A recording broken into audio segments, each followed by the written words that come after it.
Greetings and welcome to Stunthangar Video Hangouts.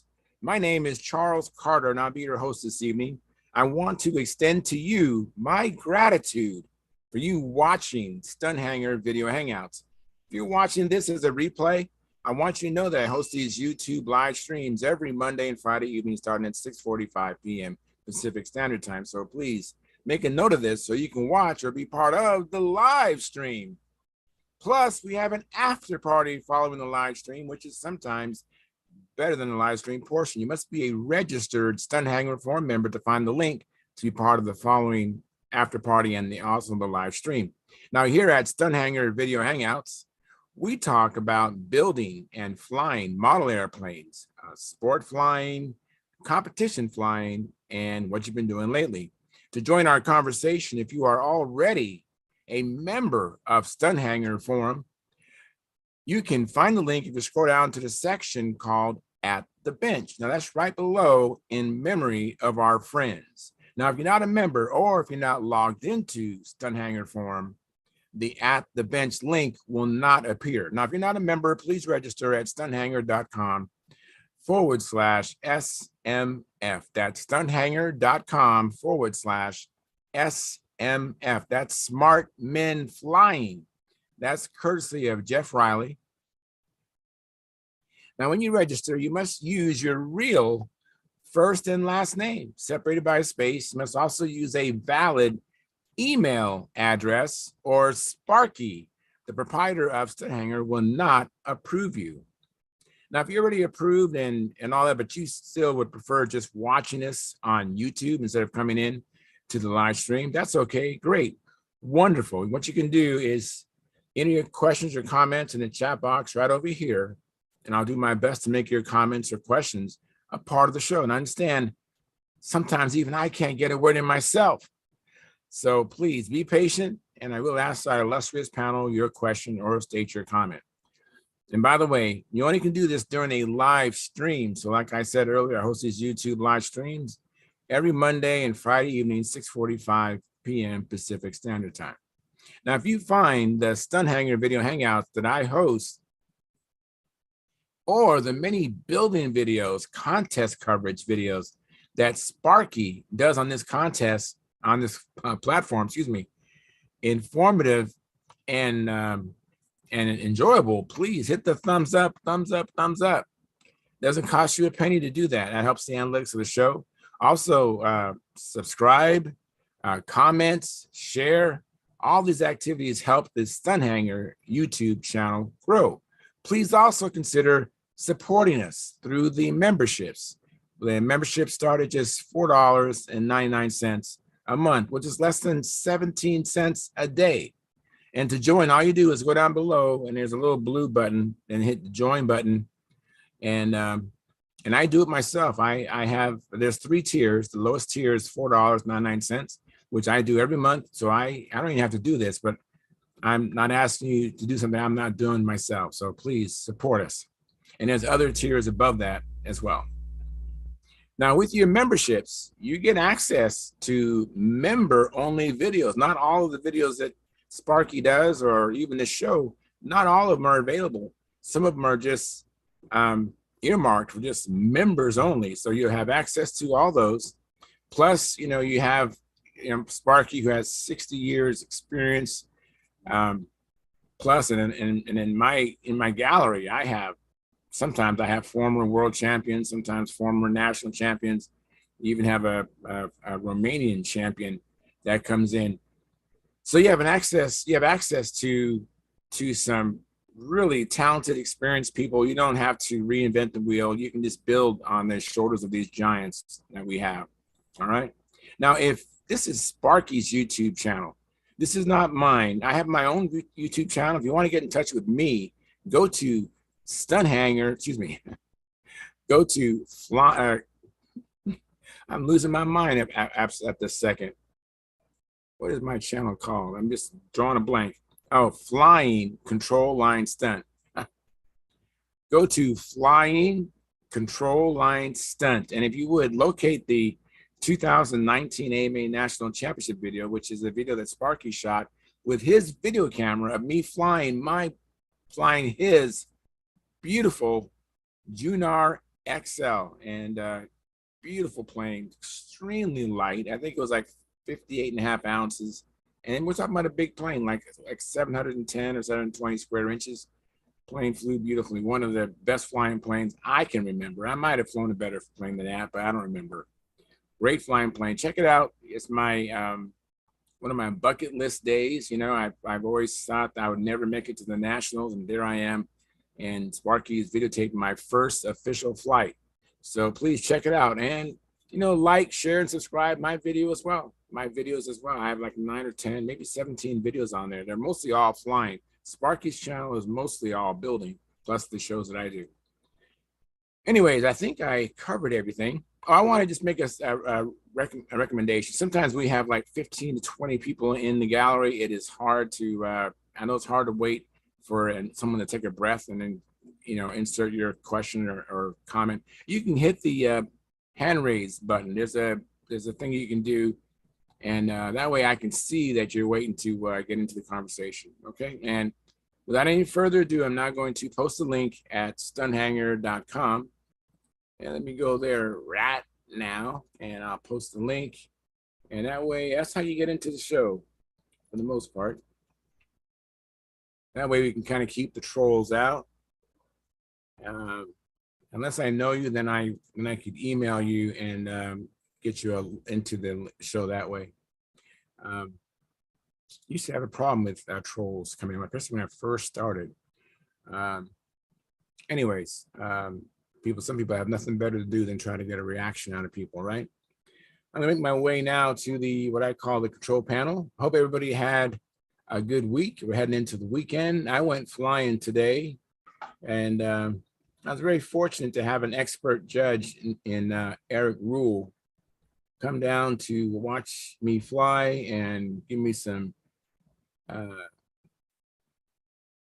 constructive criticism and encouragement and instruction.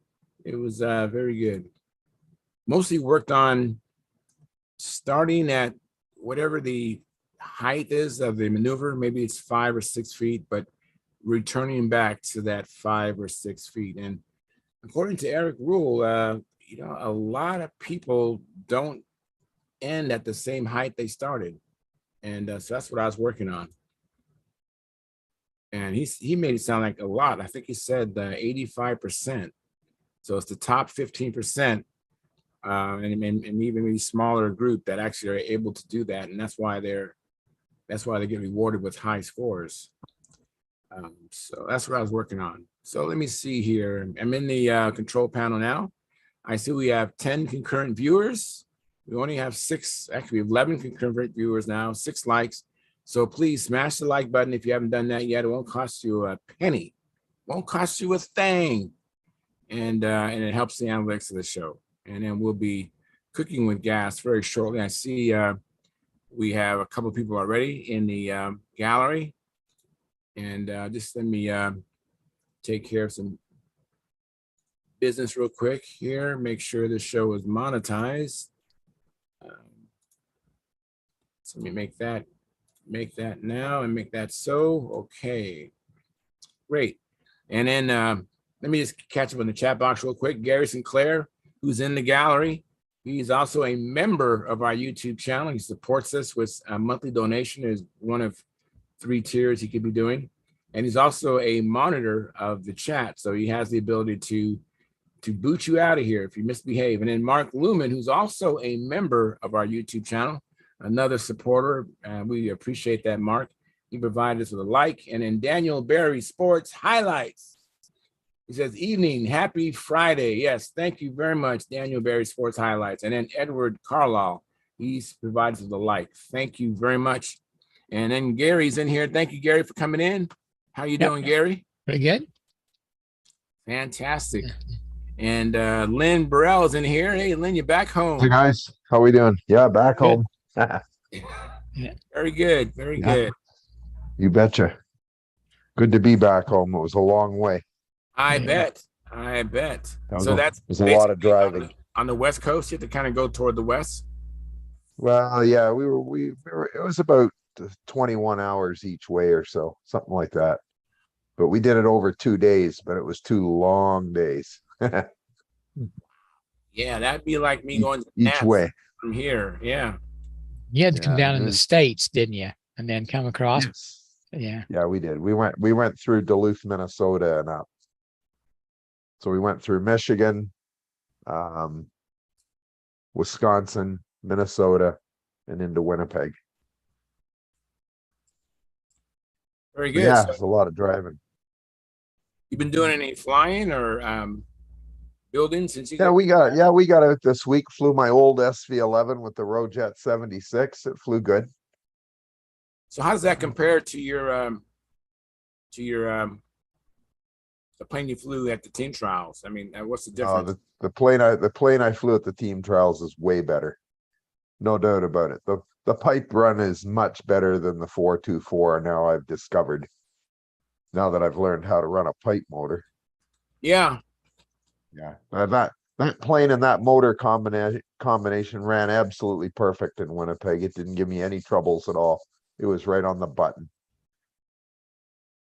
Like I That's was able great. to keep under my 7 minutes on all 3 flights, and I never did anything except before I went to the night before we were supposed to fly the trials. We'd done a lot of practicing on Friday. So what I did is I took the fuel line off and just checked the filter to make sure there was no dirt or anything, and it was clean. Put it back on, no problems at all. That's great. That's great. So they turn about the same, or the airplane turns much better than the SV11? And turns and I'd stops say better? I'd say the new plane turns better. Yeah, the new plane turns better. The only thing is that I didn't realize how tight they were expecting the turns to be. A lot of the guys were flying a tighter pattern than I was, like harder corners. Yeah. And I flew my corners a little too soft, and I paid for it. My flights were very smooth. People told me the flights were awesome. They were very smooth, but I needed more corner, and I didn't fly that way. So live and learn. Yeah, I have a tendency to fly very smooth too, so I definitely feel you. I understand where you're at. Well, in FAI, they want very hard corners, apparently. So Yeah. I know for next time. Yeah, I need to work on that myself. I mean, they're hard corners. They kind of impressive because when you do it right, it looks fantastic. Of course, you're exposes you to a bobble or a miss. Well, that's what I thought. That's what I thought too. And I didn't want that. I didn't want to bobble. Right. I didn't want to jump, and I wanted to have a very smooth pattern, and I did. And they just said the corners weren't hard enough. So live and learn. Yeah, It is what it is. it is what it is. Yeah, but I'm glad you Yeah. mentioned that. That's something I need to tighten up as I get closer and closer to But November. I mean, I don't know about in AMA stunt or in like whether it's different in FAI or different in AMA. I don't know. I don't want to hazard to guess, Right. because if I were to say something, of course somebody's gonna pipe up and say, no, that's not true. So I I'm think only a going tight by what I corner was told. I think a tight corner is always impressive. It's just like I said, it exposes you to a bobble, and then it's not impressive at all. Well, that's what I saw. That's what I thought too. But I don't know. So it is, I noticed a lot of bottoms that I thought were kind of low too. And I thought, well, okay. But the judges see it, and that's the way they see it, Yeah, yeah, yeah. Well, you know what? Keep at it. I'm gonna keep at it, and hopefully we'll just get better and Yeah. better with handle Yeah. time. Yeah, exactly. It is, As I was you keep working at it, keep playing. as I was watching, sometimes the first top corner is kind of rounded a little bit, but then the coming back down in the bottom a little bit sharper on some. As I was watching, Which it seemed maneuver you like the mean? top one seems to be the soft one, and then sharp up. Top one of like the a outside square, or are you talking about the inside square? Well, yeah, probably the inside square, probably. That's what I'm thinking about. But Yeah. Yeah. So the inside square, you got your first corner. Your first corner up, and then you second corner. it's kind of rounded. Yeah. Second. And then sharp coming down and sharp going back. Right. So. Yeah, that's a good observation. Yeah, because sometimes it's kind of hard to remember to hit that second corner. Your first corner, you're going to hit it, and then you're slowing the plane down, and so some people kind of kind of ease up on that second corner because you're managing your power. And so by going softer, you don't slow the plane that much. But when you go back down, you want to slow the plane down. So it's a harder corner going down. Yeah. Yeah, it's tricky. It is. And you want all four corners to be the same. I mean, let me say hi to Stuart. Hey, Stuart, how you doing? Hi, Charles. Good. What you been up to? What's new? Anything? I went out flying today. I actually had a expert judge watch me. His name is Eric Rule. He's usually judges the experts at contests I've been to. So we're driving up together to Las Vegas in November. So he came down. He drove like an hour down to help me, which is really heartfelt. That's awesome. Yeah. So. And he's a very, very smart guy. So he's has a wealth of information. And he's seen a lot of flights, seen a lot of the best flights. Yeah, he had a lot of good tips. And hope we can do it again. We have some time. I don't know if he has the time, but I hope we can do it again. And I see in the chat box, Marcel Legrand, he says, hi, Charles, and everyone at Stunt School. Very good, Marcel. I still love that. I'm going to copyright that name. So, Stuart, you've been doing any building on and flying? No, not much lately. I just did a little bit of white stuff on this, but so the yellow's next. So other than that, my shop's getting ripped apart. We've been kind of pulling walls out and stuff. So the hot tub's going, and I'm going to double my space. So very good. Very good. Yes. Yeah, we all have our priorities. That's a good priority. That the space to work in your shop. Yeah. Are you gonna do any flying this weekend? I don't know. We're supposed to get some it's windy weather. I don't know what's going to go on.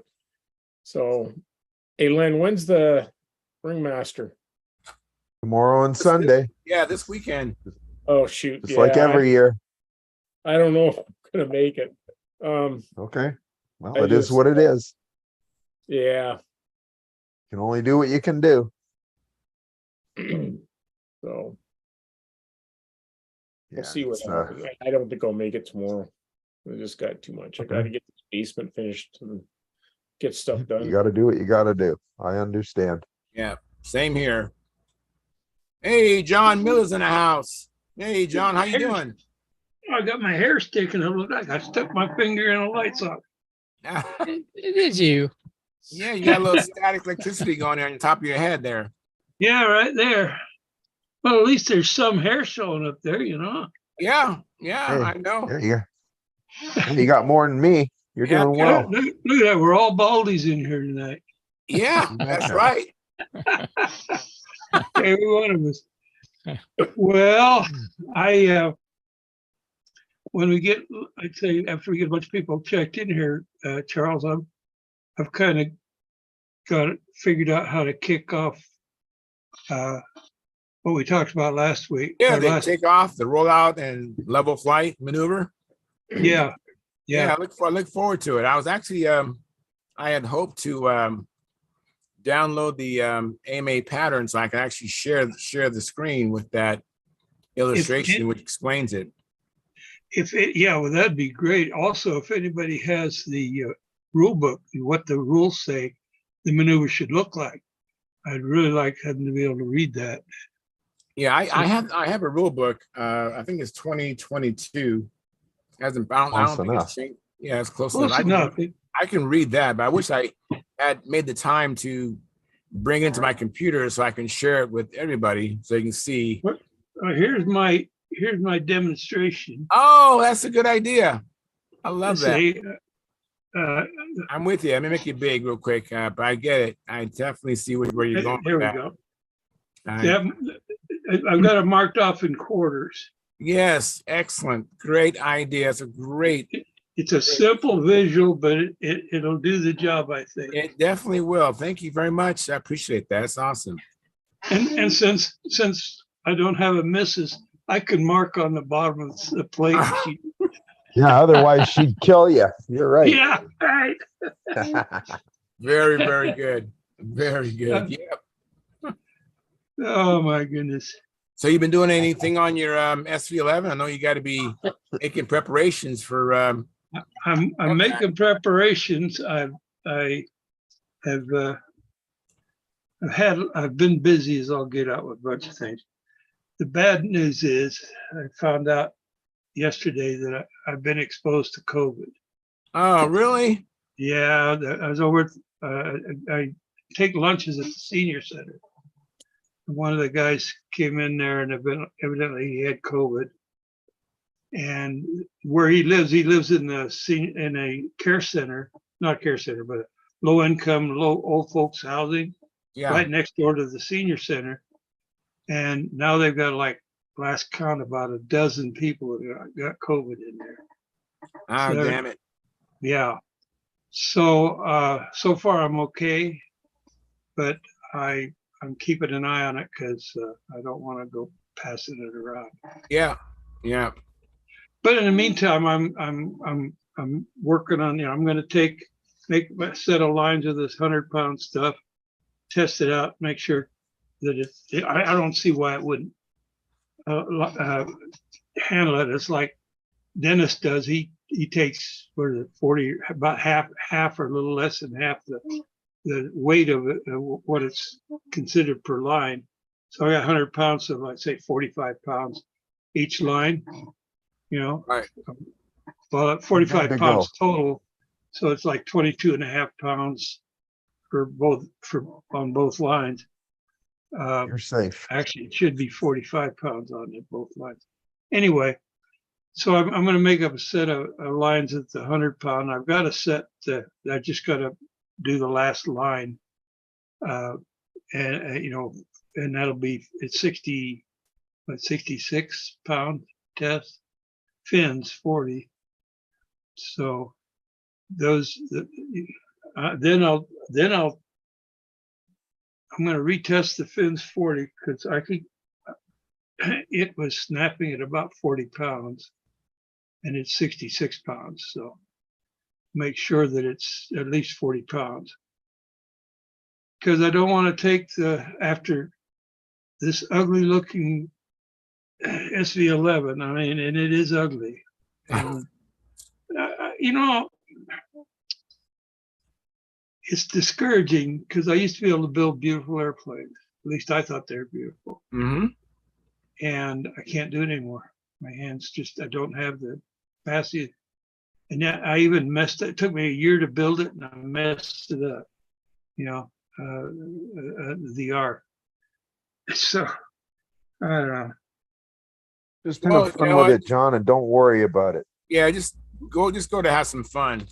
Well, I'm going to go to it have doesn't fun. matter. It makes me feel bad though, because dang it, I used to Yeah. enjoy building. Building was fun.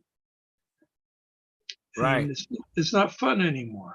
I can't pick anything up. Much like work.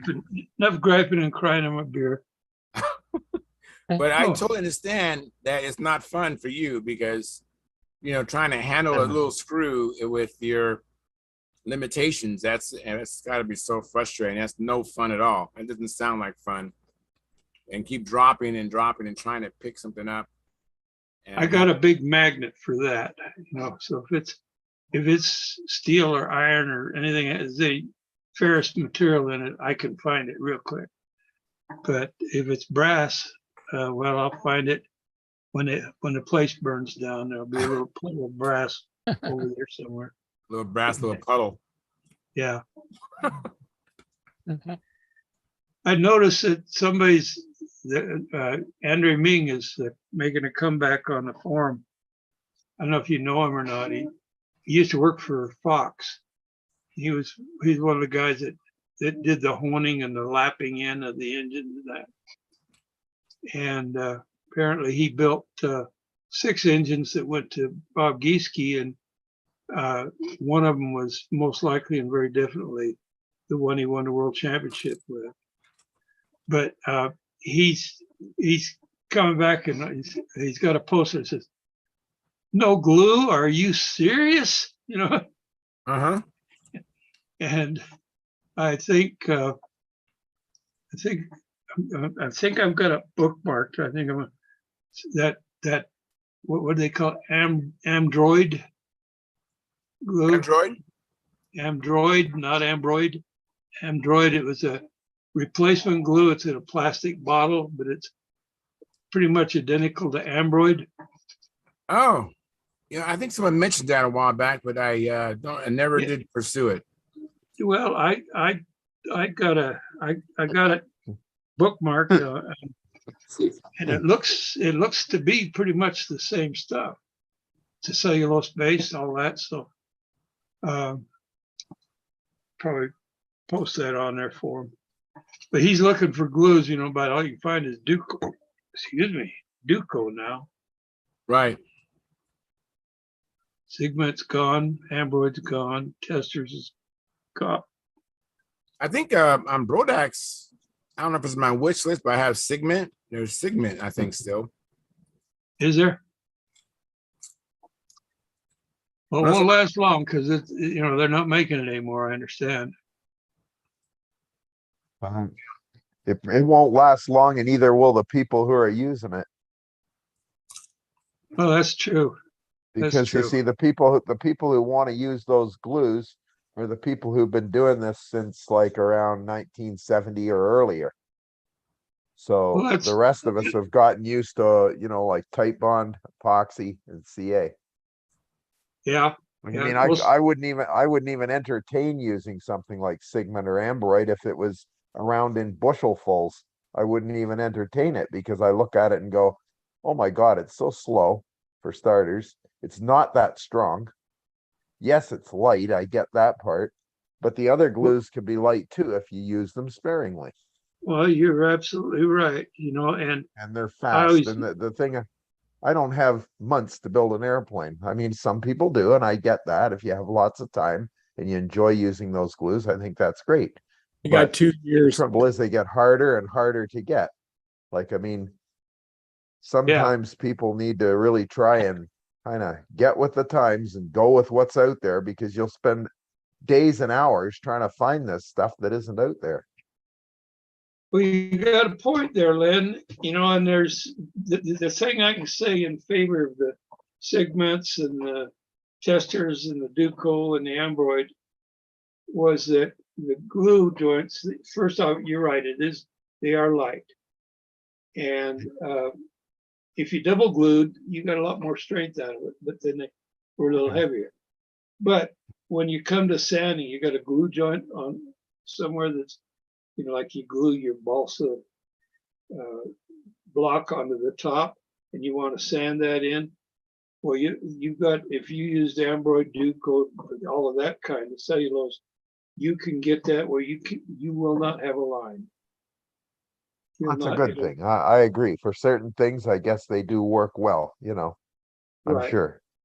Because if you use Tight Bond, I like Tight Bond, but Tight Bond is, if you get on it, sand it too soon, you get kind of little rubber balls there. Yeah, and Brett Buck had a good post, and he was saying that the waterproof Tight Bond tends to be more rubbery. If you go with the original, it's not as bad. And we really don't need anything other than the original, because we're not gluing stuff that's going to be better not be underwater. Put in water. Yeah, it's not going to get wet. Once we dope it and cover it or whatever, it's never going to get wet again. And I've never seen a joint come undone when I was doping an airplane or silk spanning or anything like that. Unless you do like either I or Gordon have done, and that's store an airplane somewhere where there's water that was able to either drip on it, or, you know, I have a 99-pound or 99-ounce Legacy hanging downstairs because the where the water came out from my air conditioning, the hose. The Sounds like drain. it's still full. Yeah, yeah. Well, it holds water good. I'll bet. Yeah, like I say, it sounds like it's still full. You might want to poke a pinhole or two in it and drain the water out, John. It'll never fly again. I'm only kidding. Yeah, I Yeah. feel bad for you because it happens. We do things and then go, oh shoot, I shouldn't have Yeah. done that. Well, Right. Gordon had a little pinhole leak or something, and it was spraying, you know, and that beautiful uh, blanket that he had for VSA, it was beautiful, it was gorgeous. I went in and took the original drawing from the magazine, and then I did a scale up and a trace over full size into CAD, and so we were able to get all of his parts laser cut and everything. And oh, it was a beautiful airplane. It you know, and he had a really nice interior in it. Had a copy of the flying models that his picture was on with his twin. Had that sitting on the seat, you know. Cool. And that thing got filled up with water too. Went right into the inlet, right at the lead out. Right. He couldn't have Can lined it up happen. more perfectly. Hey, Huh. Denny, how you doing? Oh, you're Oh, you gotta pull your mic down. We can't hear you, Denny. I don't know, just listening to you guys talking about glue and everything like that. Where's the real man among you? I mean, I still take old toothbrushes and melt them down in acetone. All right. That's yeah. what I make glue out of. All right. That's right. And don't forget, you could use old negatives too. Yeah, well, and if I'm out of that, I use thinned out chicken gravy. I mean, My Wow. God, Dennis, that you're stuff's killing light me. too. Yeah. Now You're you It builds killing me. itself. Yeah. that went a little too far. Is that an instant chicken gravy or? That was a stretch. That's a stretch. All seriousness aside, the conversation you guys are having, I mean, that's where we're at. I do have well, my buddy Wes, he loved building everything with he preferred Embroid, but he'd use Segment if it was available. And I got his Velvet 5 here sitting here. It was built that way. I have a tube of the stuff, and I used to use it. I haven't done it so much of it lately, but I used to do about one glue joint per airplane with the Segment or with Embroid if I had it for the smell. Yeah. Just the nostalgia of it. All right. Yeah. And the aroma of it was okay. I'm 8 years old again, guys. We're good. Yeah. Yeah. To be honest, I used them. Go ahead, John. I was gonna say, okay, I'll make it real quick. We used to start like a Sterling Ringmaster kit Friday night. And we'd fly it on Sunday, and we build it with Yep. Embroid. Yep, built and painted, not monocoated and everything else, right? Right. Wow, Of course, that's that pretty was impressive. 72 hours with no sleep. I'm just curious about the Soggy Legacy. Have you tried? I mean, at this point in time, the airplane is worth absolutely nothing. Have you tried like ventilating it or trying to dry it out or anything like that? I'm just curious whether it would even do it or not. Well, I moved it from where it was getting water on it, so hopefully it wouldn't drain out that way. Yeah. So I Yeah. used to take airframes before I put any dope on them. The last step before I started the doping is I used to put them in the trunk of my car and take them to work and just cook them. All right. In the trunk of the car. I could usually get about 1.5 ounces of water out of the airplane that way. You know, that's not What a they bad taste idea. like. Hmm? Said what they taste like. Like thinned out chicken gravy. Yeah. Oh, Nah, seriously, That's I it. Yeah, I built my basement was kind of humid and everything like that. And I think, balsa is very absorbent and it would absorb a lot of definitely. water and you could definitely cook some weight out of it. Plus, That's awesome. I guess it always, I talked myself into believing that, painting on top of the water was just not a winning proposition as far as Not a painting good or idea, anything like that. So ever. Fish eyes. I thought it was a pretty good idea to do that. So I don't know that anybody, I've never heard of anybody doing that, lately or anything like that, but I think it's still one of those things you ought to have in your bag of tricks if you got a chance to, just sit the car out in the sun, just sit it out in the sun and bake, close all the windows and stuff and see if you can I'll have to try evaporate that. some of the water out of it. So, Cool. Well, I went year and a half ago, I went and bought me a Legacy 40 kit, mhm. and one of these days I might build that. I've got some younger in the air. I'm like Phil right now. Phil's got a bunch to paint. I got a bunch to build. And there I am, Yeah, yeah. Well, you're past your speed building days, I think, but Oh, you got that right. yeah, I'd still like you that flapless airplane you were showing off here for a while. I still hope you get a chance to get around to that one. I'm planning on it. I'm getting it to the point, I decided I needed more span. I needed a little more, bigger wing on it. And I think it was you that gave me the idea of just taking the center section and making about maybe 2 rib bays on each side. Yeah, Just, it's because yeah, an elliptical wing, that's dirt simple to do. So Yeah, just add a rib or two in the center, push the wing tips out a little bit, and yeah. to say as I recall, it was all geoed and everything like that. So that was a major redesign to add 2 inches of span to that thing. So, Oh, yeah. But it so can be done, oh, anyway. sure it can, but you can also, you could also retrain yourself how to build it with embroid too, but it doesn't mean that it's the best use of your time, so. Right.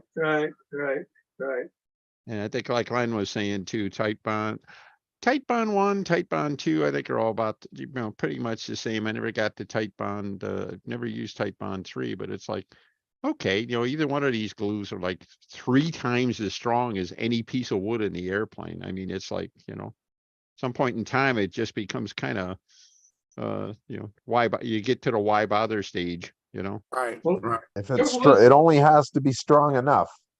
it has to Right. be a strong, if it's stronger than the wood, that's a good thing. If it's Yeah. 3 times as Keeping- strong as the wood, it's like, oh, come on, trouble with there's gotta those be I kind always- of- yeah, The trouble with it's those gonna always kind break, try to of it's keep- gonna glues are, break a 16th of an inch away from the joint, so.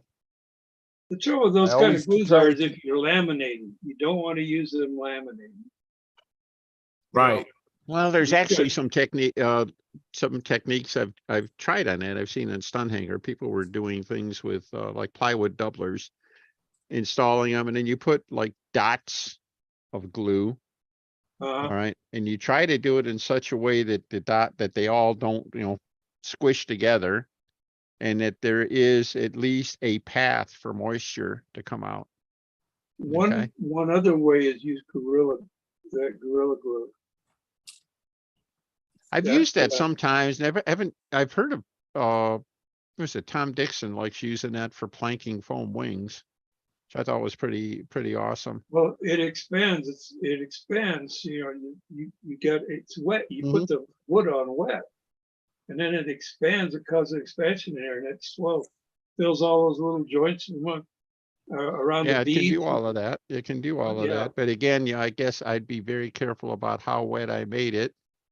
And the Yeah. other thing is, if you're going to do that, you darn well better have, some kind of a major press to make sure it's not just expanding between the wood and the foam. Yes. And, so either way, I'm not even sure, probably Well, I vacuum think bagging inside the shells or something like that. It would take something like that. But I think you could take since you've got the shells, that the foam was cut out of. Close that. You could vacuum bag over that. That'd pull it all together. yeah. Yep.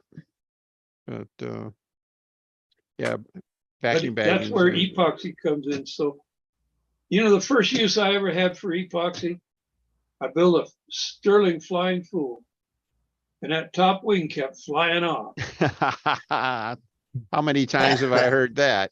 And then it was a nose heavy rat racer, you know? Yeah. And so the first epoxy I ever got and used was for putting that top. Never came off again. I was Yeah. convinced no, me that's pretty good glue. Well, way back when I was somebody, the airplanes we built, one of the habits we got into is we used epoxy on a lot of the assembly joints, something like gluing on the top block or gluing in the wing and stuff, different reasons. Sometimes it's strong and everything else.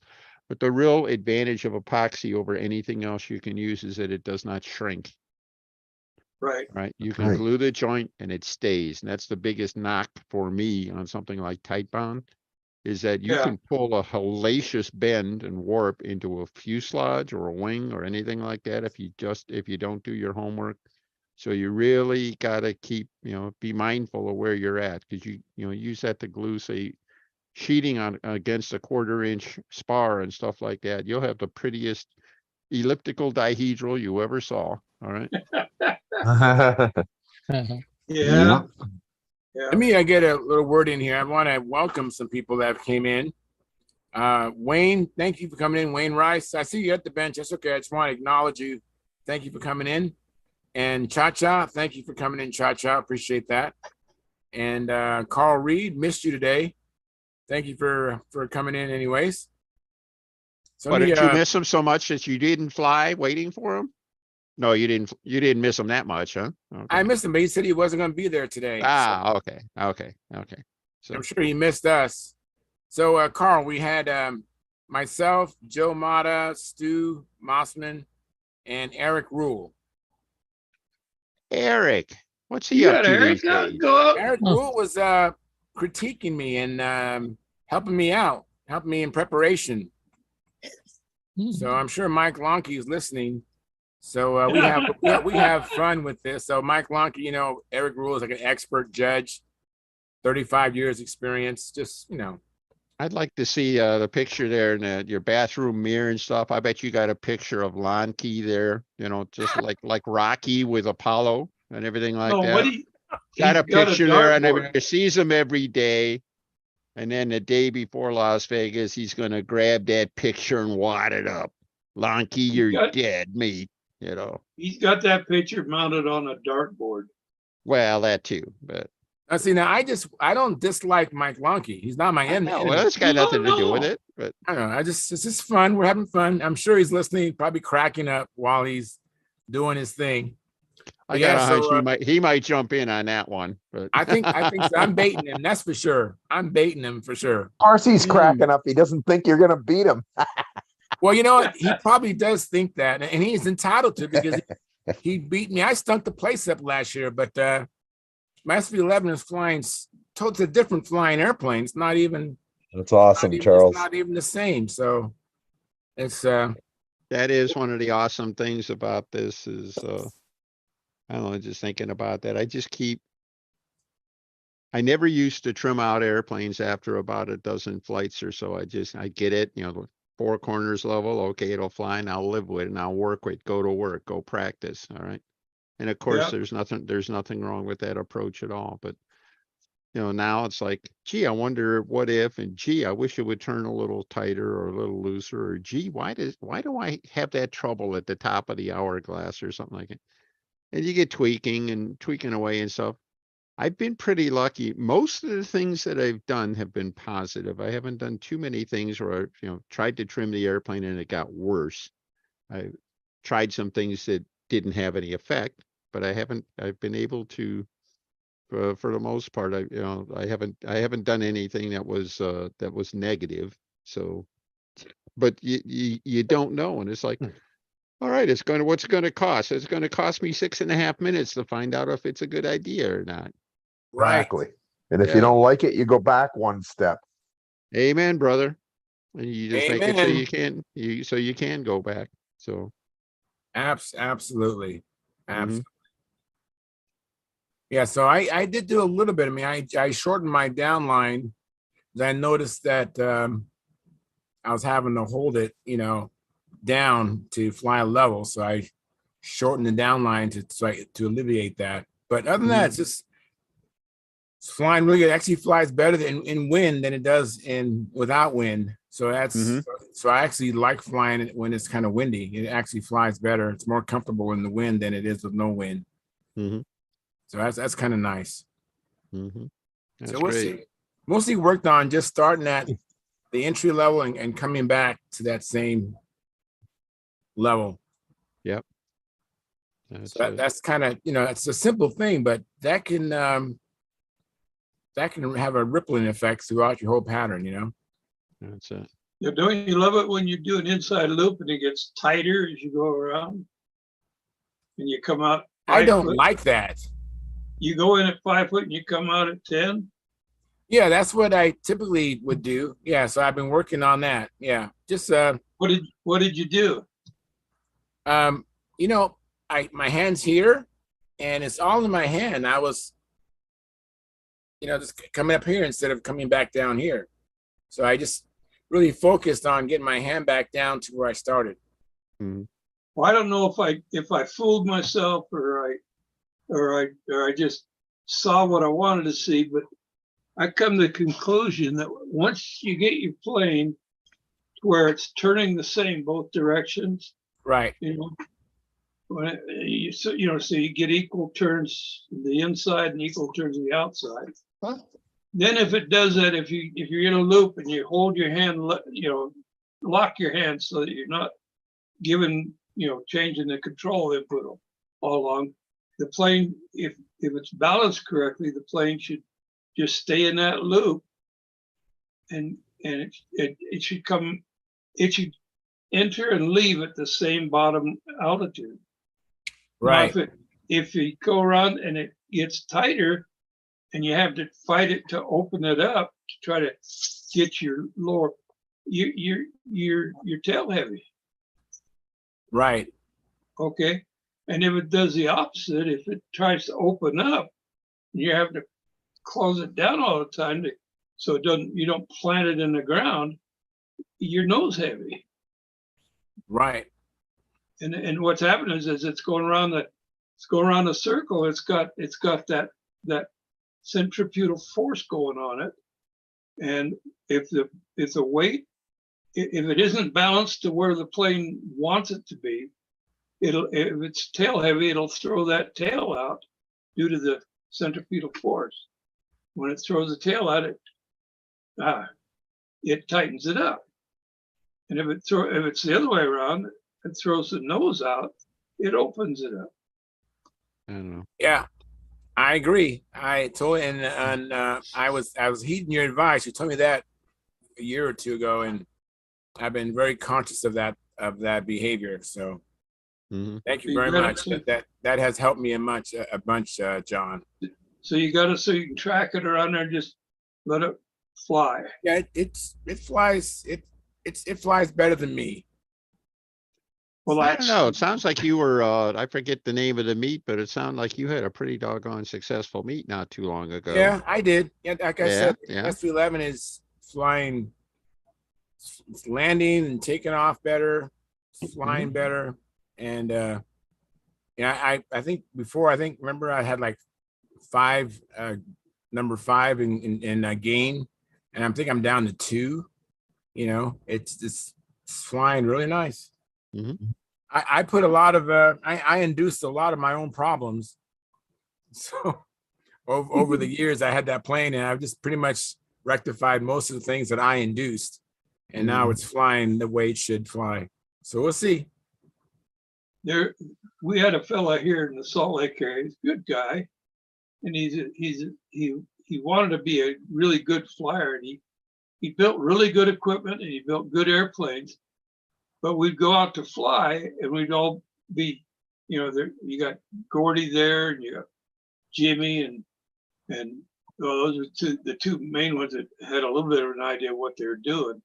And all the rest of us were flying, taking turns. And this fellow would go over, and we flew on a soccer field. Well, there was a stadium there for the football. And this guy would take his airplane and stooge and go in there, and he'd fly in there away from us. We'd hear him flying, and he was practicing and he wouldn't listen to, when you did see him, you saw a mistake, he wouldn't listen. And so he practiced his mistakes till he got them perfect. And he would go to meets and he'd storm off because he felt, he had put all his time and people like me were beating him, and last I heard, he was doing something else. Yeah, that is a problem that some people have. They won't listen to anybody. They know what they're doing. They know it all, or they've been doing it for such a long time. This is always worked. He listened to Wendy. He read everything that he could ever read on the subject by all of the past Nats winners and the top dogs and all that. And he would do what he thought he was doing. He thought he was following their advice. And he figured they knew more than what we knew, and they probably did. Well, no, it's not likely, probably they did, but it was his execution of what he was doing. He wasn't taking advantage of the coaching he could have got and honing his skills. Well, too bad he There's a never lot of took that out there. advantage. Too bad he never took advantage of stunt school, right, Charles? Absolutely. That's Yeah. right. Absolutely. Stunt school. And having Gordon Indeed. out there and John, I mean, it's like I would listen to Gordon and John. They'd Don't have my forget ear. Jimmy Rhodes. And Jimmy Rhodes. Yeah. They would have my ear. I'm like, what? Do that? Okay. No Coming question. on strong right now is Brent Williams. Yeah. I'm looking forward to it. Tangled up with Brent Williams too. Brent Williams posted a video on his YouTube channel. And I watched that flight. And It sound and on top of everything else, you won't even hear him coming this time. So yeah. yeah. Well, that Sultan, somebody else told me, I'm probably on here. Somebody else told me that when he makes those square corners, that prop and whatever it is, make room.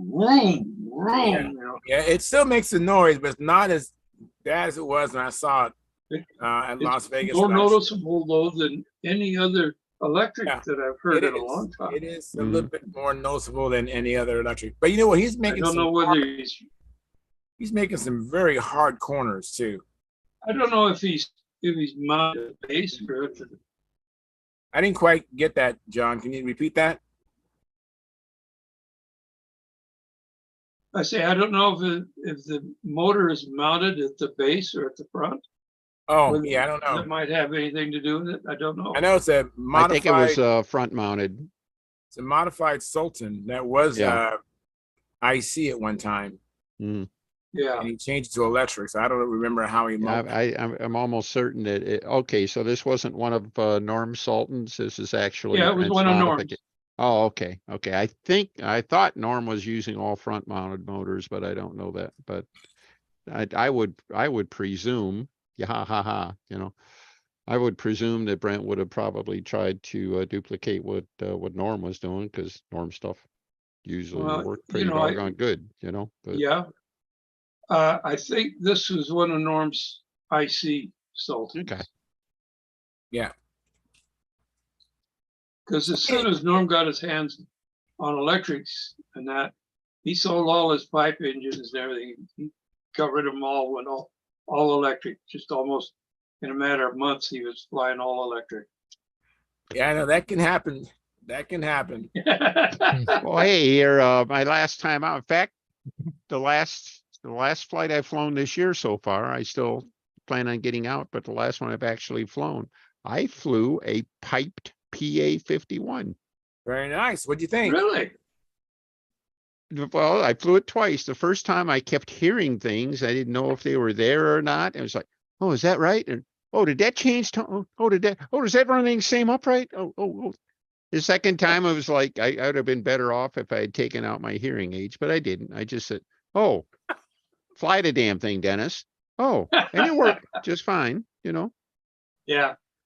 But I think that's funny, Dan. You actually have the option to take out your hearing aids, so you can basically have the same quiet you have with electric when That's flying your it. IC. You can just take out your. I can fly a Dynajet and it sounds electric. All right, so it's kind of a different kind of a, instead of a whatever. That's But a anyway, pretty cool thing. Yeah. That is pretty cool. yeah. Looks like Tryan's making his way in here, and Oh, great. that's fine. Hey, Tryan, how you doing? Oh, yeah. Oh, good. How you guys doing? Doing well. We're Great. just laughing at Dennis, not necessarily at him, but just laughing with him. He has the hearing aids, right? So when he flies an IC motor, he can just take out his hearing aids, and it's like he's flying electric again. And actually what got him going is I told him I could fly a Dynajet that way and it still sounded like an electric. So anyway. So what you been up to, Dennis? I mean, Tryan? I've been developing my my project for tomorrow. Your It's a lot of protege. work. It's a lot How's of your work. protege doing? Huh? How's your protege? I don't know. He's busy with some other stuff right now. Oh, Yeah. My God, I hope he doesn't have a girlfriend already. No, he's doing performance gymnastics and puts a lot of time in that stuff Oh. too. Oh, So wow. Yeah. Well, that's neat. terrific. yeah, he's going to a meet. I might see him next weekend. Oh, good. Good. I modified that little project for the kids. Originally is like was a straight wing and bend the wings upwards on the tips, right?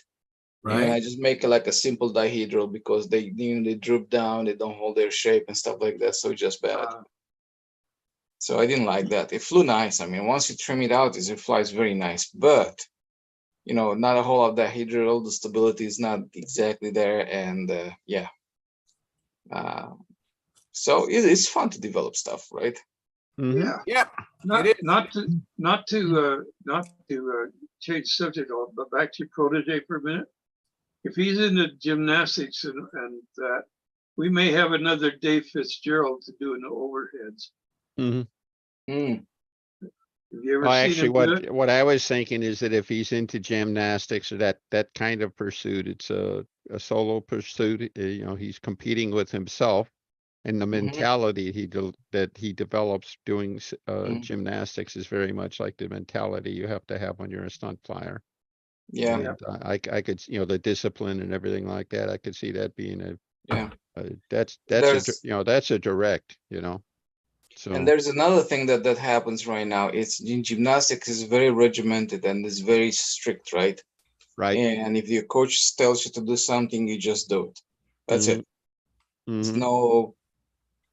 none of that stuff, right?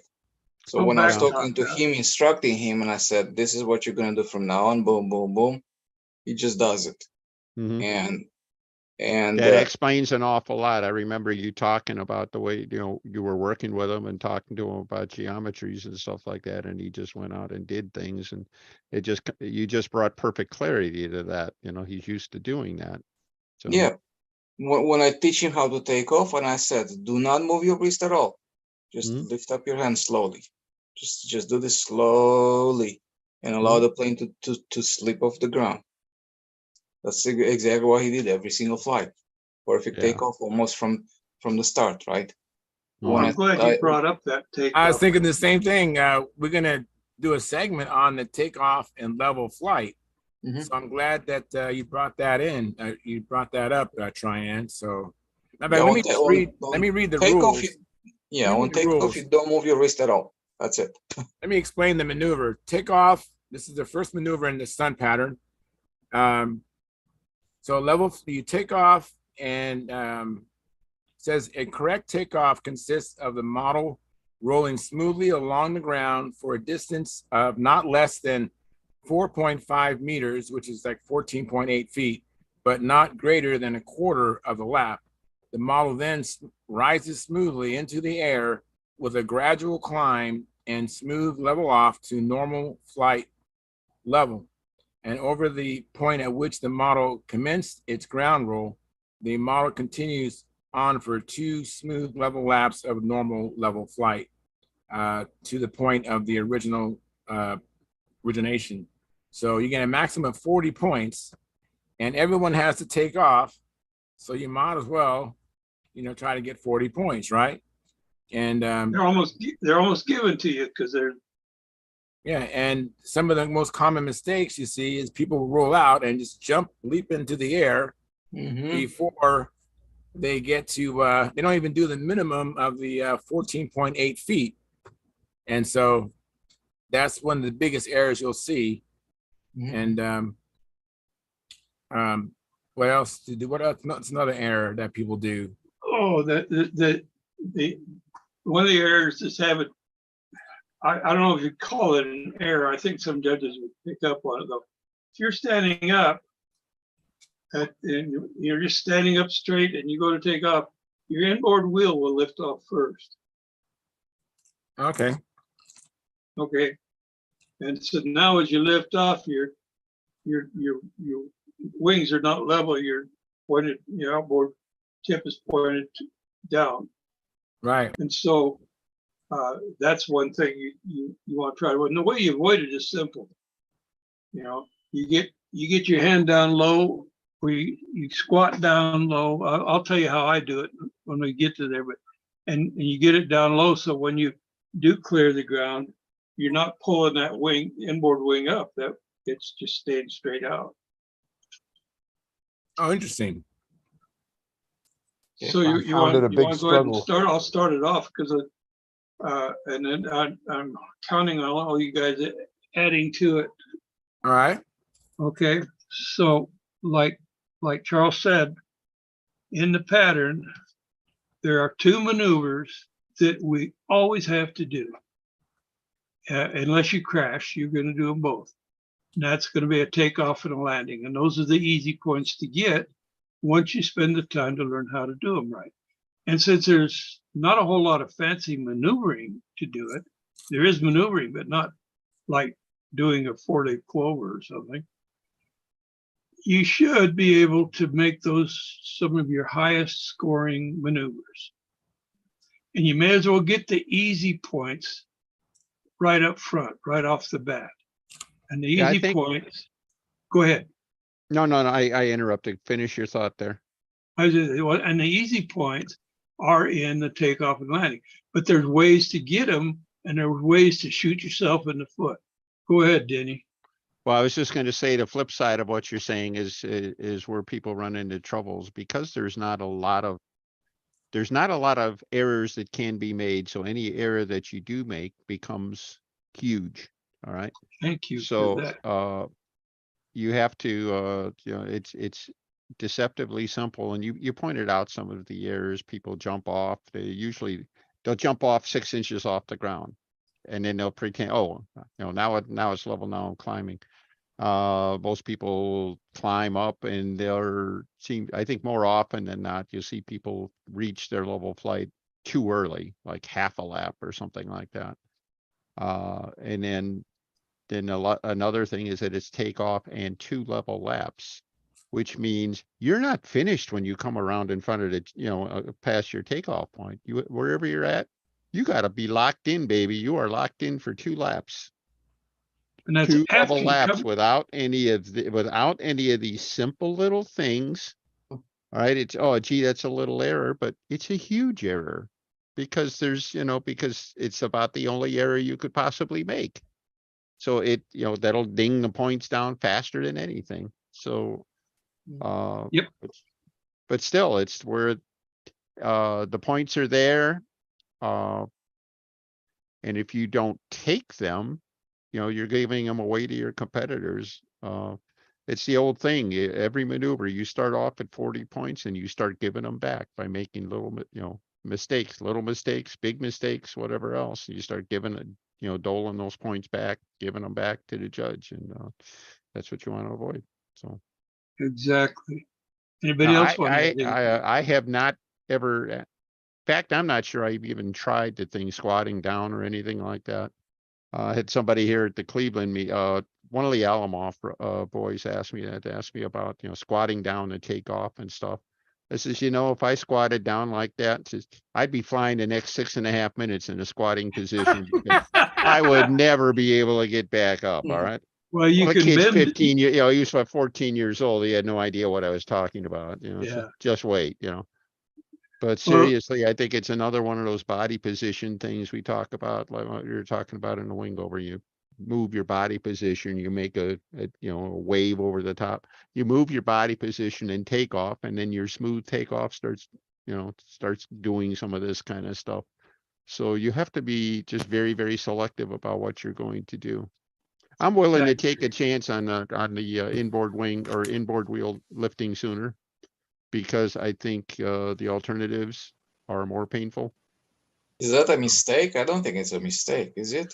I don't know that it is. I don't think it's called out as one. I think No, that I don't there's think ways so. around. I think there's ways around it. Even, with a tail dragger airplane, if you rotate it up and you're on the main, it's a pretty small thing. On a trike, I can't remember. I don't think I have ever docked anybody because the inboard wheel came up first. Neither have I. I was just looking at the trajectory, just see how it slips off the ground. Well, that's it. I'm thinking this, guys. 90, perhaps the large percentage, no one will ever dock anybody on it. But when you start getting up into where there's a half a point between two people, the judges start looking for more small things. It's not called out in the rules, but it's supposed to be smoothly. It's supposed to be realistic. These are impression points. We talked about impression points last week. Impression points is if one guy gets up there and he does a nice smooth takeoff with that inboard wheel pulled off first, and the next guy gets up and he takes off and both wheels break at the same time, and they both had equally clean pull-ups, level flight, all of that. It's likely when you're that close a percentage, half a point or point between the two of them, that the judges may very well say, well, that inboard wheel pulled up. So it's easy to avoid it. And it does a couple other things for you. It was Alan Brickhouse that brought it to my attention, and I kind of learned a lot from Alan amongst several other people. But one of the things Alan would do is he'd first off, you get in the position where your plane's ready in a takeoff position. And I turn so that my airplane is right off my shoulder right here. So I'm facing the same direction as the nose of that airplane. And then I put my left foot forward, my right one back a bit since I'm right-handed, and I stretch it out. So I kind of get down, and then I can get my hand down lower as well. And then I don't move. I signal for the launch, and I follow the airplane. Now I know when I'm getting close to the quarter lap, because the quarter lap is right there. All right. When my arm has gone at 90 degrees, if I haven't lifted up by then, I'm late. So how do I lift off in that position? Like Denny said, I believe it, no, it's Tran said, don't move your wrist, just raise your arm. What I do and what I was taught to do was I just stand up. I just stand up, and just standing up raises it just enough that the airplane cleanly brakes. And then, like say, you don't want to pop it up 6 inches real fast. You want to bring it up slowly. You want to. I like when I get where I'm directly opposite the judges, I want to be about knee height, or maybe somewhere between knee and hips. Mm-hmm. And then continuing that gradual climb. By the time I come back around, I'm right in front of the judges. I should be right at 4.5, 5 feet. And that's where I want to be. And then you stay there. Okay, but let's talk about something else here. I brought a visual aid. This is a plate. Nice. And on the back here, I put the quadrants of the Mhm. circle. Appreciate that. Okay. Okay. All right. Now the judges are right. The judges are right here. Right here Okay. at the top. Okay. This is all backwards. So let's pick where we're going to take the wind. The judges, let's say the judges have the wind right to their back. So Right. they're directly upwind. Where would you want to take off? Say 5 to 7 mile an hour wind, good stunt winds. I take off where where Brett Buck took off. No, there's reasons for, there's several places you can take off. Right. You can take off directly downwind down here. Right. I don't recommend it. One place you don't want to take off is over on this side, Mhm. because then you're going right into the wind. What happens when you go right into the wind? Right. Okay. Okay. Right. So, and you know, we're all afraid to take off up here at the top, but you know, that was another thing that Brickhouse taught me. He said, don't be afraid to take off in normal stunt winds up here right in front of the judges, Right. because your tail is there, the wind is blowing, it's blowing your tail into the center of the circle, and it's going to keep it pointed out. Right. And so as you're coming around here, it's the right way. As you're coming around here, you know, you start going downwind here. You've got enough speed here now that you can very, very sweetly lift off without jumping in the air, because you don't have the wind coming underneath your wing. Because if you'd have started over here, where a lot of people do, directly downwind, Right. if you start directly downwind and you come around this way, I'm messed up with the back. No Coming problem. around this way, you wind up right here at the quarter, but you're right into the wind. Right. And that's going to pop you up. That's going to pop you up. Yeah. And you're going to be fighting to keep to be set up for your level flight. Mhm. Right. So the best places, depending on the wind, if you got real strong winds, I would move it over closer to here. Yes. Right. Okay. I have even gone so far as to bring it from right over here, just on the upwind side, Right. and try to get it off before I get into the wind too much. Right. So placement on your takeoff is going to be important. And you can practice it. Practice it when you're flying. If you got light stunt winds, try taking off directly upwind.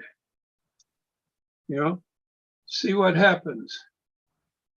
Hopefully you still have an airplane. You can pretty much take off at 1 o'clock if the judges are at 12 o'clock, at 1 o'clock for just about anything. Right Right. over here. Right. Yep. That's about probably as far to that side Yeah. you want to go, though. Yeah. I've had trouble with the 1 o'clock position ever since I started wearing a digital watch. So, no, but seriously, I usually set the airplane down essentially right in front of the judges. And sometimes if it's really breezy, if I'm worried about the wind, I'll actually move the airplane backwards so that the airplane will be rolling slightly when it gets in front of the judges. And the reason being that I do not want the wind blowing on the tail of the airplane when the airplane is not up to flying speed. Right. Because that's the most certain way in the world for the tail to get picked up by the wind and, tip a prop or something like that. So if you move it the other way, that doesn't happen. You still get the weather vaning and stuff, but it'll accelerate that first little bit, till it's in front of the judges, and then you're in a good position. Yeah. I guess my feeling on it, and it's a reference point for both myself and the judge. If I'm taking off in front of the judge, I got a pretty darn good idea where I got, what position in the circle I gotta be in to be at normal level flight, all right? Right. And it's, if you read the letter of the description, it's probably slightly wrong. I equate the one lap beginning, it being from the point of airplane release, not from the point that it actually broke ground. All right. That's what I've always felt. Yeah, I always use the point of release as my reference Yeah. point for counting laps and things like that at takeoff. Right. So. Mhm. But I want to be, okay, Mr. Judge, here I am. You saw me take off, right 10 feet in front of you here. Now it here's, there it is. There's my end of takeoff and climb. And then now I'm doing 2 level laps right on your nose. So Mhm. Now, why is it, why do we suppose that we get into that level laps and some guys get them rock steady, just locked in, and some guys are doing this all the time? Oh, can we go back before we get there, John? 1 second. I want Okay. to suggest why some planes will bounce into the air.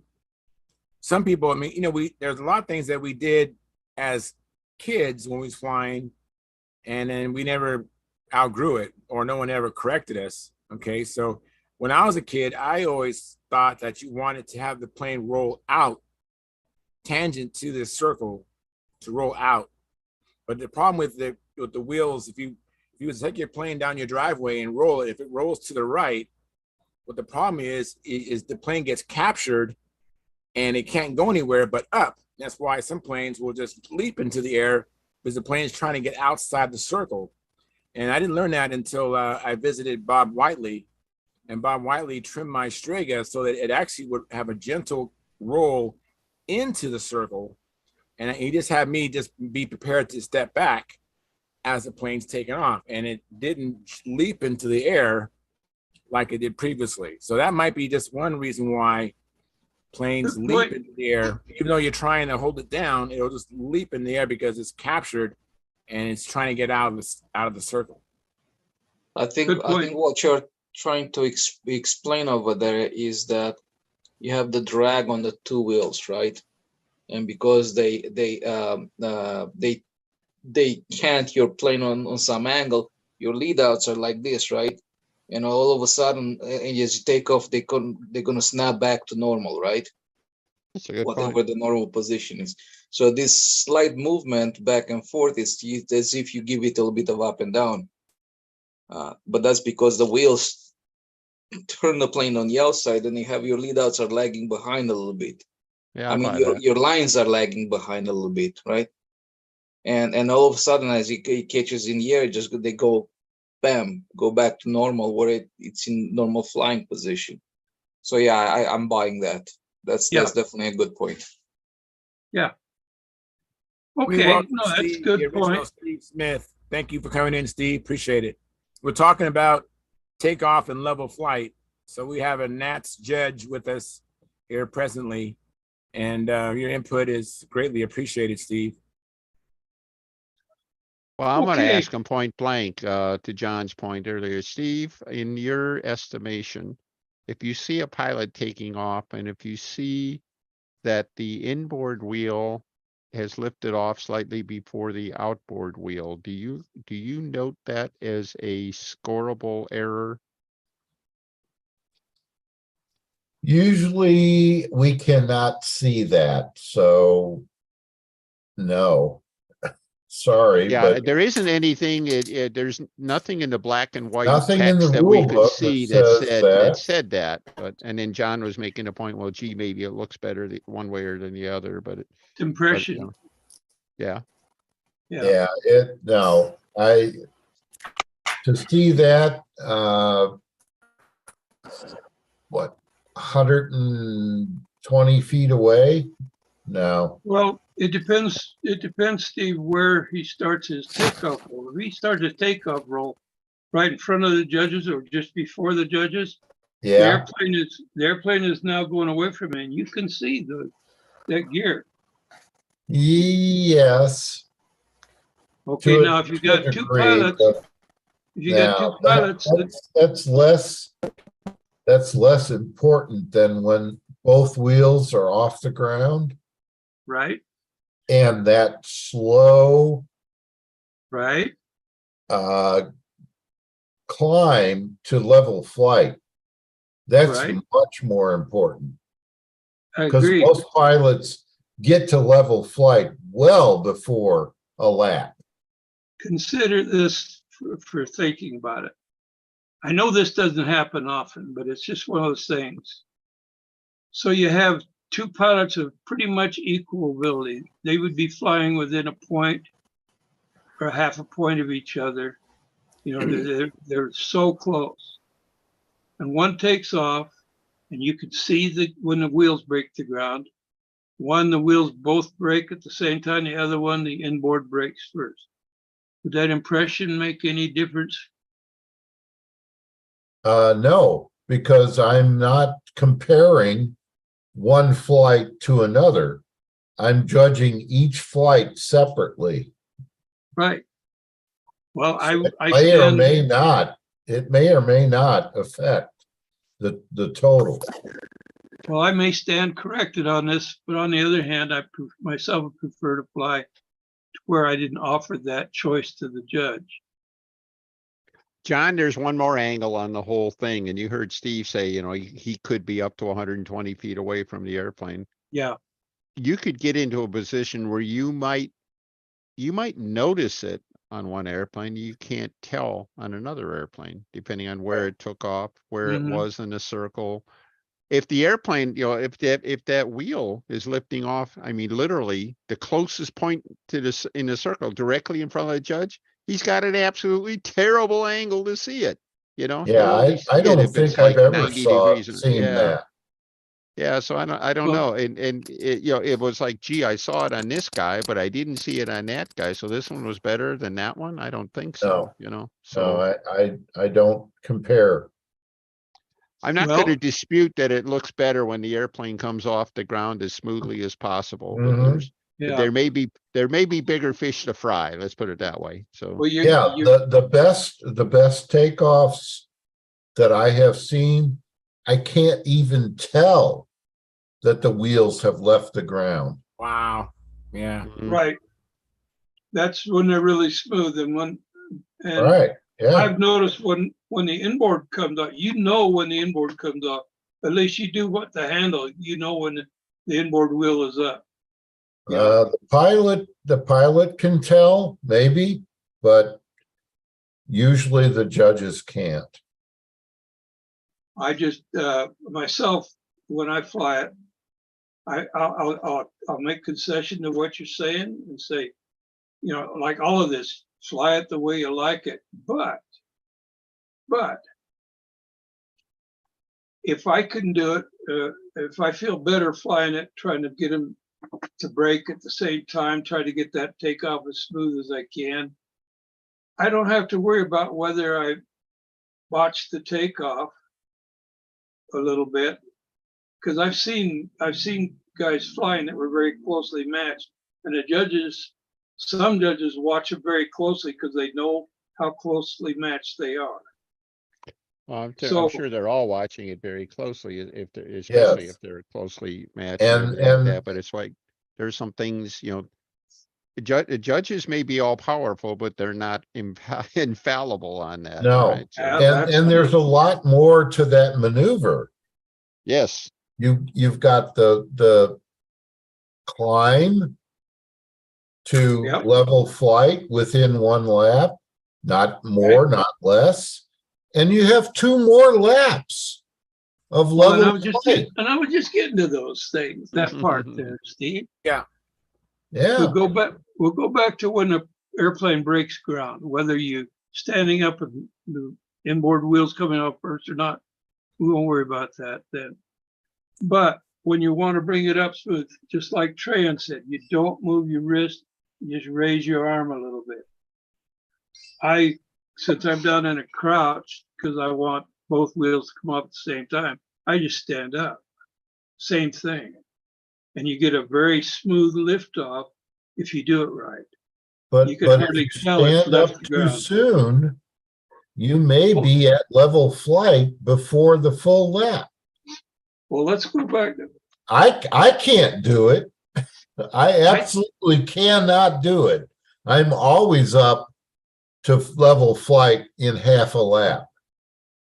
Well, it isn't easy, you know. No, I have a trick absolutely that I not. use. I start with the right here off my shoulder. I'm facing the same way the airplane's facing. And I let the airplane, I let it go. When it's let go, I follow with my arm. When it gets right about there, before I get to 90 degrees, I stand up. Now I know I've gone far enough and I haven't gone too far. Now you got to worry about the other 270 degrees, and I think that's Right, where so Steve now- is telling Yeah. us. What So Steve now is what- telling us is that's the money shot. You know, on the Yeah, yeah. on the takeoff lap is getting that, you know, from that smooth break, making it as smooth a break as possible, but not climbing too soon or too late. So Right, and it take. I'm not saying it doesn't take practice. I Mhm. tend to try when I'm directly opposite of the judges. I like to be between knee and waist high. Yes, yes. Okay, I try to be in that range because then I could smoothly make whatever adjustment I have to make. So when I come around and I'm going past the judges, I'm right around 5 feet. Okay. Mhm. And okay, so I was practicing, and we've practiced, and now we can all do that. Okay, we can all do that. So Yeah. we're flying our level Not laps. We're flying our level laps, and some of us are locked in solid. You know, that plane is just grooving, and some others of us, our plane is hunting, just a Right. little bit, just a little bit. Some of them is more noticeable when they come into the wind, they rise, and when they go downwind, they drop. What can we do about that? What do you do about it? Some people call it. I saw a discussion on the forum. People were relating to calling it stiction. That there was something wrong in the control system where it was sticking in certain, or the wires were sticking. I don't agree with that, but they made a fairly good case for their, as far as they agreed to it. I think But there's something happening there that's causing that airplane to do this. I think it's discipline. Yeah, I think what happens, John, is that, you know, the takeoff is such a simple maneuver and everything. Like people will say, well, okay, I made a nice climb. Whew, I got to rest. Start thinking about my wing over. I'm going to start thinking about my wing over. Yeah. Okay. Good point. Where's the wind? Where's the judges? Everything. Where's my wing over? Okay. Now I'm ready to fly. And everything like point. that. I think the issue is that people they lose sight of the fact that it's takeoff and 2 level laps. It's not just taking off. yes. And then That's the biggest also point right there. as far as what makes an airplane, you know, hunt and stuff like that, there's a lot of, you know, you go into that, you know, we could spend the whole show talking about that and Yeah. reach everything except a conclusion. I think that line friction is a piece of it. But it's just one piece. I mean, extreme cases, you can get into balance and control sensitivity, and is the handle set right? And gosh, do I have a rock in my shoe? I mean, there's just so many things that can go into it. And the wind is blowing harder, which will increase lift unless you compensate. Correct. Yep, absolutely correct on both occasions. There's also when some guys aren't, how to put this, some guys are they maybe this doesn't happen to very many guys. It used to happen to me. I'd be coming into the wind and I'd be pulling on the airplane, trying to get it to penetrate better instead of slowing down coming into the wind. It'll raise. And then I'd go downwind and I'd have to slow back, you know. And I know that's not that doesn't happen to everybody, but It's one of the things, it used to happen to me. Okay. That's why you want to hold your handle straight up and down. Because if you're biased like this, or like this, or like this, or like this, what happens now is if you speed up or slow down, you're giving it control. Yeah. You know, Yeah, that if you certainly try to hold matters. it back, you're giving it down. If you try to hold it, speed it up, you're giving it up. In this case, it's just the opposite. Mhm. Right. So learn to hold your handle straight up and down. I don't know. I think there's a lot of people, we talk about, gee, my airplane won't groove and everything. What should I do? Well, put in more lead, put more lead in the nose. Yeah. Not Oh, so that'll fast. do that. Like the man says on college football, not so fast, my friends, you fly sailplanes, right? Okay. You ever do a dive test on your sailplane? And yeah, I mean, what do you do with that, right? Tell them what you do with that. So it's basically to tune the plane, how the CG for the plane. So the idea is the further forward you have the CG, the more up elevator you need to hold it in level flight.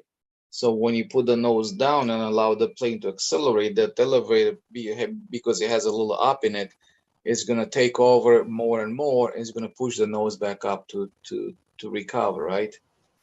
So Now that's we the want to control set on them the up airplane to that's the, nose heavy and it balloons going into the wind. All right. yep. And the same thing if it's right at the neutral point, the plane will just continue going straight, picking up speed, but will still maintain the same attitude, will not recover, but will just stay like straight like an arrow. But typically, the sailplane guys wants to set it up just to where it starts to pull up just ever so slightly. So a little tiny bit on in front of the neutral point. Yeah, and then of course the opposite, it's true if it's way far back, when you put the sailplane in the dive, gonna it'll tuck actually in. tuck. All Yeah, right, because we'll tuck it. it'll be carrying a little bit of down elevator in level flight, and if it Mhm. goes faster, that down Yep. elevator overpowers it and it dives. All right, there's not a lot of people flying control line airplanes that dive going into the wind. Usually they're ballooning going into the wind.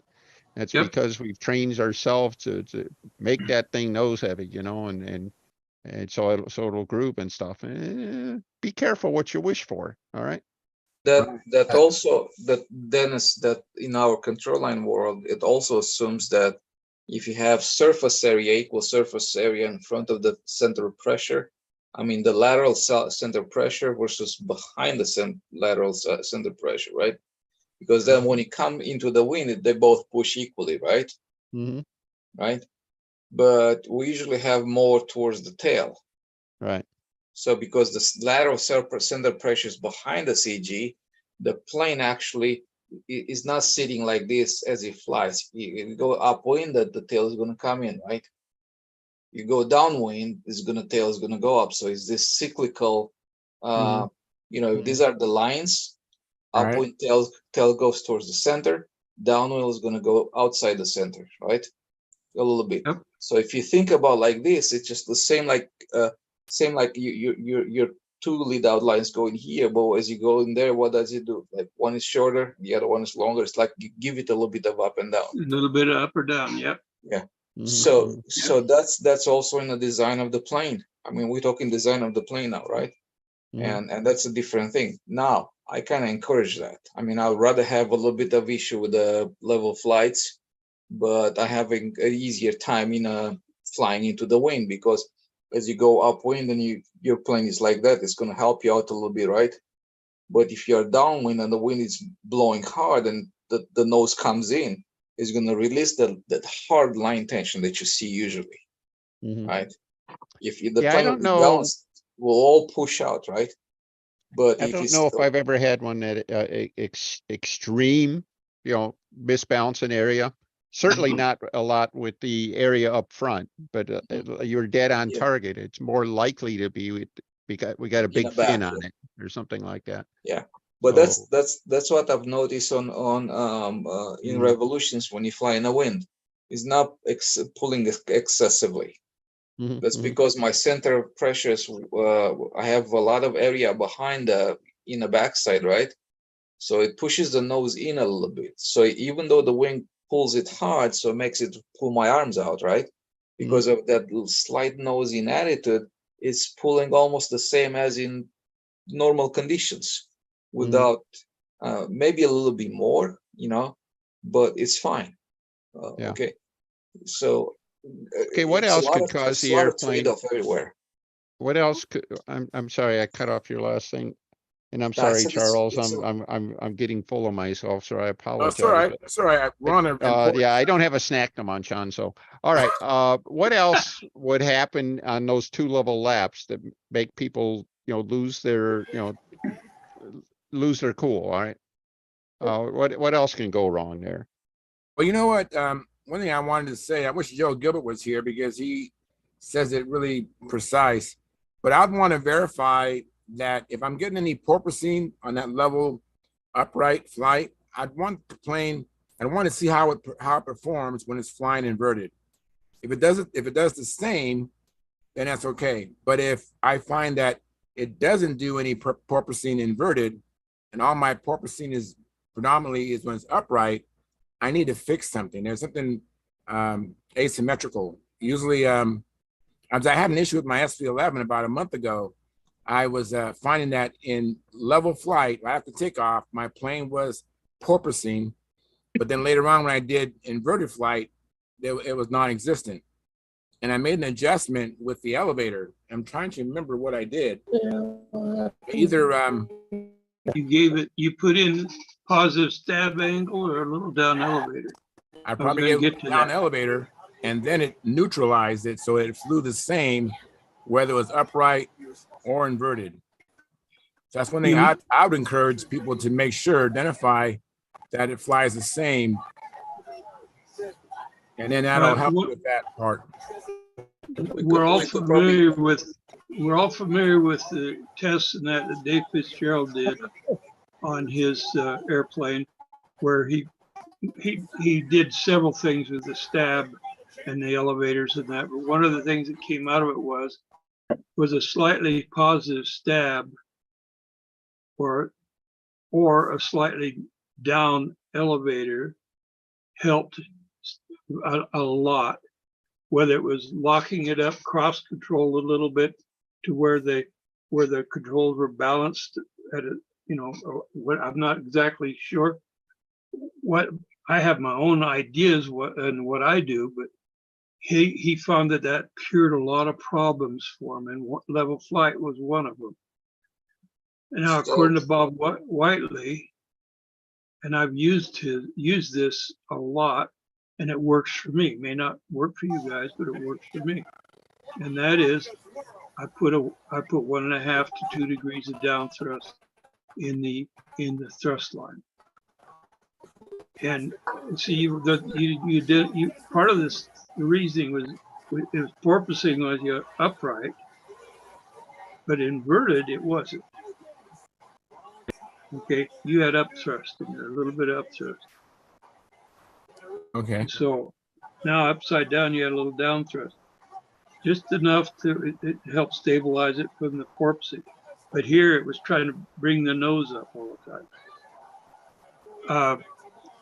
A lot of people are reticent to put any down thrust in the thrust line on an engine. But that small amount of down thrust, for me, in my experience, has taken a lot of planes and made them groove for me. So it's, you know, use it if you want to, or if you think, or try it out. At least try it out on something. You got an old profile that you know, or something where you can play it. Put a degree and a half or so of down thrust in there, and what'll happen is now your thrust is fighting against, I think it's called precession, where help me with this, Denny. Is it the rising prop blade that gets a bigger bite of the air? It's a combination of the rotation of the prop and the circle. All right. It's the mass of the prop. Yeah, yeah. So, and what it amounts to is that the If you're using a glow engine, normal rotate, counterclockwise rotation prop, flying counterclockwise like most of us do, the prop has a propensity to lift the nose. All right. And speed planes, typically, if you ever watch somebody who's really, really in the groove and speed, they're flying a monoline, they got a sliding button, right? And when they get in the groove, they let go of the bead. The airplane is perfectly trimmed and going like a bat out of hell, but because the precession caused by the prop is enough to make up for the weight of the engine and everything. It basically balances the CG. And those are the fastest airplanes out there. And that's one of the reasons why the speed guys somewhere along the line discovered that airplanes that flew counterclockwise were capable of flying faster than airplanes that flew flew clockwise, because they were able to trim them easier. All right, and they didn't have any control inputs, to hold it down and everything like that. I guess my recent history here, I'm using pusher props, backwards props, and I have found that upthrust to counteract, the opposite rotation of the prop. Upthrust is a powerful trim aid for me. The funny thing is I never put down thrust in anything when I was flying, normal engines, but upthrust on the airplanes I'm flying now is a good thing. So, and routinely proves itself out. So It's one of those things that you can try. hang on one second. Go Hang ahead. on one second. Tryon wanted to chime in. I'm and sorry. I saw him raise his hand. Go ahead, Tryon. Oh, So we're talking about hunting in level up and not hunting in inverted or the other way around. It's probably because of, could be psychological, because we are so used to flying level in normal flight that we don't pay attention to it. But as soon as we go inverted, our awareness and our attention goes up. We are much more aware at that point. Like, oh, I have to worry about now because I'm inverted, right? And That's a good point, too. psychologically, it's like you might seem to groove a little bit better. That right, could Pat. be one thing. And I forgot what I wanted to say, something else, but doesn't matter. Well, while you're there, let me just acknowledge Al Fierro. Thanks for coming in, Al Fierro, and thank you so much for the super chat. You're Appreciate welcome. that. 1999, and you said you are amazing. Thank you very much. Appreciate it, Al. You're one of our, at least for me, in my show. I know Sparky has his own crew, but you're one of the most consistent supporters of the channel. So I just really appreciate your super chats that you do more than anybody. And I really appreciate it. Thank you very much. And Philip Bailey's in the house. Hey, Philip Bailey. Hey, And I Tryon, wanted did to you remember everybody. what you wanted to say? Did it come back to you? All right, go ahead, Tryon. All right, and I remember about the upthrust. Sometimes when you do that, you force you are inducing some nose down by doing that, right? Automatically. So it's just common sense. If you don't do anything else, it's gonna go nose down. So you have to give it a little bit of up. So probably what that does, it just takes the little bit of slop that you might have in the controls, and now it puts tension on that. So it takes if you have the like something in a slop like this, right? You might push it in this direction or pull it in the other direction. Anyways, you have contact, right? So now you can actually, whatever input you give to the plane actually gets to the plane, and you're actually flying it instead of having the control surfaces doing this number, right? Why does it do it like this in one direction, and then when you go inverted, it doesn't do it? Probably nothing is perfect. May have slop in one direction, and when it go the other way, you have to give it a little bit of down, a little bit of up, or something like that to, and you take it mechanically take it out, because you have to hold a little bit of up or down to fly it level in the other direction. So I don't know, maybe subtle things. Maybe it could be just the plane of controls. Some people encourage playing the control in the elevator, especially. So good points. Good points. The precession, the effects of precession work both upright and inverted.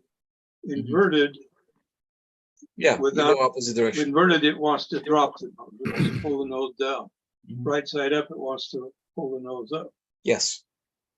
So Yeah. it's something to consider. It might help you with grooving in both in all areas of the flight. If it's all flying true. Somebody, I'm getting a Yeah, you echo. are. All of a sudden, you got an echo for some reason. I don't know why. Keep going, John. But if it's all flying true, then a lot of trim issues now become a lot easier to solve, because you're able to your plane is going to track better. It's going to once you got the turns equal and things like that, things start lining up. You know, that trim chart that Walker has is very good to use, because it starts you right from this point and just takes you through and gets you where you want to go. But that's basically it for takeoff and level flight. You know, you want to always try to do your level flight. I would say, if you got to have a variation, try to keep it 5 or between 5 and 6 feet, about a foot there, if you can do that. Sometimes if you are getting hunting, you might be between 4.5 and 7 feet. You know, and that'll definitely get you a downgrade on the But that's a score. lot. It is, but I've seen it done, especially in intermediate and advanced class. Yeah, to me, I noticed 1 foot difference. I see you, Al. Just a second. Okay. Go ahead. Finish your thought, and then Al. Go and finish your thought, Tryon, and then Al. No, I said that the 3 feet, it's a lot. I can see 1 foot. Okay. Yeah. We talk about level flight as far as the variance. Yeah, variance. Yeah, I can see 1 foot I think immediately. the rules are for the whole lap, no more than variance of what? What's acceptable to get 4 to 40 6 points? feet, I thought it was. I mean, once you establish your level flight, your level height, what's the acceptable variance between one rotation? This is One foot, Zero. 1 foot best. above and 1 foot below. okay. right, Variation. but those are still deductions. Yes. Okay. And then let me have Al come in. Go ahead, Al. I was just wondering, on a stunt ship, where do you want the upline? In the front, closer to the lead out, or in the back? We may don't have to think it start a new matters. show for that one. Yeah, ask 12 people. I 6 personally, one, 6 of the other. I personally prefer my upline be first. Now my SV11, which is flying better than me right now, my upline is in the back. Okay, because I have planes, I flew them on the same day, one with the upline in the front and one with the upline in the back. And when you try to grease you're taking off, the plane with the upline in the front wants to hug the ground more. You have to give more input to get it off the ground than the one with the lead out in the back. And that's what I noticed, and a big difference. It's quite a big difference. But I think we go back to the subject that we just talked about, the wheels touching the ground and the forcing the plane to walk towards the outside. At which point you are looking at the back to the snapping in a normal flying position. Yeah, Rather except than that trying what's that may not work, as to Al's point. If the airplane was tugging out and if you had the upline in front, it would seem to me that you would be pulling on the upline while the airplane is crabbing, right? And then that would be the opposite of what Al just described, because what he's saying is that he's finding the airplanes with the upline in front want to hug. They're not jumping, they're hugging. the plane's already off the ground. The wheels have nothing to do with it. Okay. Okay. I'm Now, getting like Philip Bailey, are you okay, Philip Bailey? Yeah, I'm fine. All right, thank I'm you. doing great. Because you're being really quiet. I'm giving an in. You can you have a comment? I'm just listening. I've been listening most of the night, and you had some good stuff on tonight. Thank you. I appreciate it. Appreciate it. I wanted to add this when I'm flying. Okay, I rolled out and I'm established my level of flight. When I'm going into the wind, I kind of soften my grip, particularly my pinky, and then when I'm downwind, I kind of tighten because it's that much difference between when I'm going into the upwind and when I'm downwind. To keep that plane flat, I have to kind of do this little exercise. When I'm going into the wind, I just relax my grip a little bit, and when I'm downwind, I seem to tighten my pinky a little bit, and that's how I mitigate or manage the plane so it doesn't rise and fall.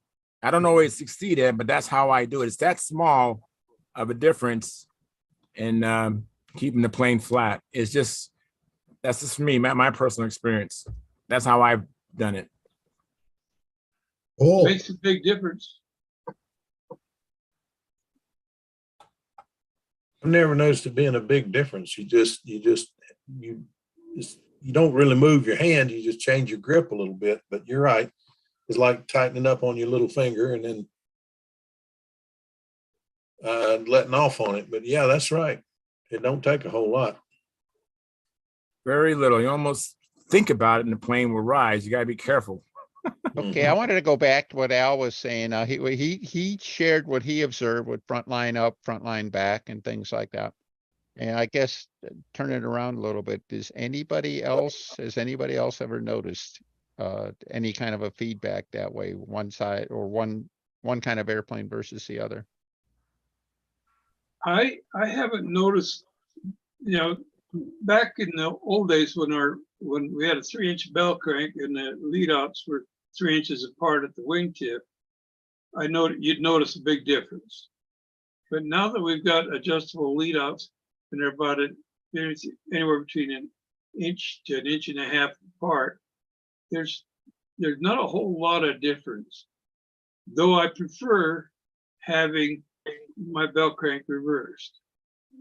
Which makes your front line the up line, right, John? I believe so.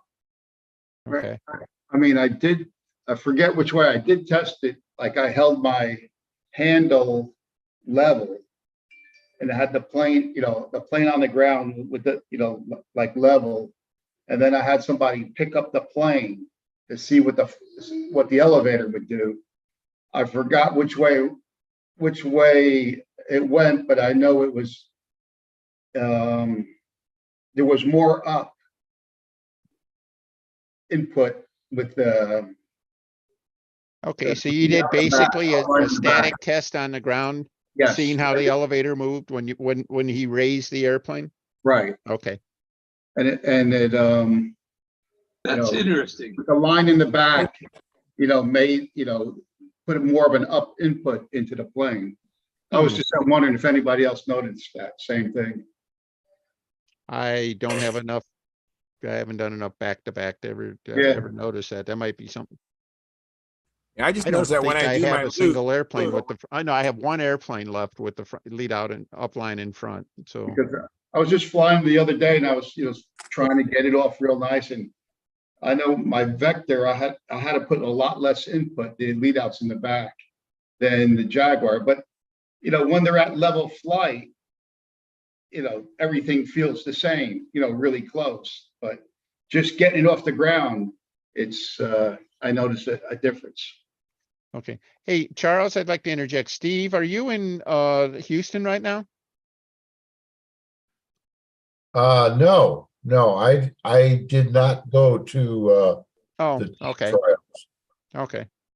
But next week, Sparky and I are going to Omaha for their Oh, that Very sounds good. cool. And I understand, Steve, you have to go. So I appreciate you coming in, Steve. Thank you for being here and you being a NATS judge, a trained judge, and actually spearheading training of other judges. I really appreciate your input. Oh, thank you. Thank you very much for coming Yeah, in. he walked in and we See just you all later. buzzsawed him as soon as All he right, man. walked See you, in, didn't Steve. we? So. all Take right. care. I'll see you. I'll see you on the channel. See you Cool. later, Steve. Thanks. Bye. Bye-bye. Good night, Steve. Well, Anyway. anyway, to wrap up the takeoff portion, that's pretty much it. There's a lot of good information you guys have put out. And I know there's a couple things next time I fly, I'm gonna try, see if it makes a difference for me. I got a question for Al. Al, I don't know if how much as you heard, we were talking about adding thrust, up thrust or down thrust in stunt planes and everything like that. Combat planes, you're typically the thrust line's in line with the wing. You got a short nose moment, everything like that. Have you had an airplane, any airplanes or anything like that where you have found it on a combat plane where you've been able to make has the airplane ever told you it needed up thrust or down thrust? I guess. Have you ever had to adjust a thrust line on a built airplane because it didn't fly the way you were expecting? Oh, I've been flying the ready-made European ones and they fly really good, but some of them, like the foamies, they turn like insides better than outsides or vice versa, something like that. But usually you're adjusting your sensitivity, how hard it turns or that, they're pretty close. They're not that far off unless, there's something wrong with the boom, alignment, like it's sitting up or something like that. I just line everything up center, but I've been flying the ones from the Ukraine and they fly better than anything I can build. The foamies, they're amazing. And if you smash one up and you take it out of the box and put it on the handle, on the lines, you don't even have to adjust the handle. It flies exactly the same. So they're pretty amazing. Yeah, I get a kick out of watching the videos from the vintage combat meets and stuff like that. And all these airplanes I used to just think were fantastic, back in the day and stuff like that. You see them, they seem to be doing really big maneuvers in the sky compared to some of the modern stuff, Yeah. I they remember go like hell, but a lot of the modern stuff seems to outmaneuver it. Just looking in from the outside. My friend built a combat cat, but he built it to the original plans where the engine's like, way off center. It's up high. Yeah, right. But he built it, and boy, it wouldn't turn an outside to save its life. I mean, the thing Really? Yeah, it was unbelievable. We got to put a lot more throw in the elevator and get some nose weight off it, but it's still Yeah. That really, My brother built a bunch of combat cats. His first batch were box stock out of the kit with the raised pod and everything like that, access to the tank, which was nice. And then after he built the first ones, he dropped the pod down so it was in line with the wing, and he also took one or two panels off, one or two bays off each wing, shortened the span down, and he liked those a lot better. But they're certainly faster. To answer you, I had these half A planes when I was flying a lot of half A combat, and they were the ARFs. They were actually like the Brodak Gladiator. You ever see those? Yep. And then I got a case of those, and they had bad warps in them. So when you would fly that plane, it would turn one way tighter than the other, and then I would just steam the warp out of it, and then it would correct it. So, that makes I noticed a warp in the wing makes a big difference on inside and outsides also. Turning one more than another. Yeah. Let me catch up on the chat box. I'm coming behind. Philip Bailey, he provided us a like. Hope to see you soon. Thank you very much, Philip. And then Tom Rammel said he said late like provided. Thank you very much, Tom Rammel. And then Brent Williams said, howdy, y'all. And then we have David Eiskens. He says the TT, I'm not sure what he means, are going on looks highly competitive group. So I don't know what trials. Oh, the team trials. The team trials are going to look highly competitive. Thank you very much, David Eiskens, and thank you, Thank you, Denny. You know, I'd like to continue on maybe next Monday. Since we did the wing over last week, we did the takeoff and level flight today. How about Monday? We talk about the consecutive inside loops. That's the next maneuver in the stunt pattern. And Yeah, we could probably do insides and outsides. I mean, yeah, Yeah. lots of Probably the insides and same. outsides. Yeah. yeah. No, So really. plan on that on Monday. So kind of if you have a way to demonstrate it or something creatively, that'd be great. So what was really cool, we had that stunt contest a few weeks ago, Right. and the guy set up the telemetry, the tracing, the plane, tracing the maneuvers. So I got to see it, like, how really bad I fly. How bad Yeah, I'm everybody still not sure. everybody's I've seen bad. it. His stuff is really spectacular, and he's You done know, some things so- there that I haven't seen before, like the ability to But- rotate, Yeah, and But I- stuff like that. but I'm a visual learner. I'm not sure I'm ready to buy into it, but I am definitely ready to buy into a closer look. Does But- he sell that software, or what's the don't- issue with that? Is that I okay? don't know, that I don't know, but, Mm. but, like, I'm a visual learner, guys could tell me the blue in her face to see, what's wrong, but actually to see that on that, the Mhm. results, and you see how the experts fly versus how, the advanced guys flies, it was, you could see the intersections, and the sizes and everything and the placement of it. It was pretty interesting stuff, So you can see it So I on have like site. 200, I have like 230 views on the YouTube. So there's a lot of people that see how bad I fly. I'm saying, like, oh boy. That's the Now, hard just part. to Nobody wants clarify- to fly for it because nobody wants to show how bad they are. So Yeah, right. So just to clarify me, Al, so when you're at the event, you actually you get to see a recording of your flight and how it looks, or you get to later on see it? You see it later on, but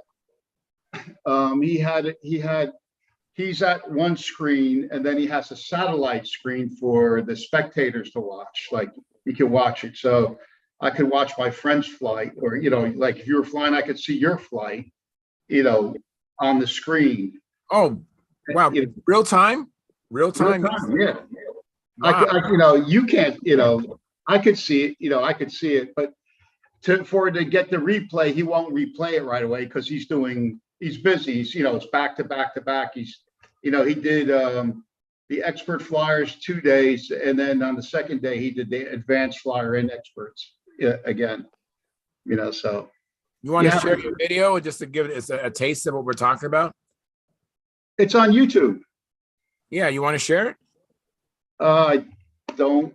why don't we try to bring that in Monday? I've seen it on YouTube too, but ain't no way I can find it in time to It's show on anything Stunthangar tonight. link. I have it queued in. What's that? Ryan I has found a it. Done it already? Yeah. All right, Tryon, go take it away, Tryon. Good. So just good. a little bit of it because we only have like 4 minutes left, and I want to stop the stream. So if Al wants to get out of it, so he doesn't get It's too okay. It's embarrassed, okay. It's right. that's it. Woo. All right. Let's see.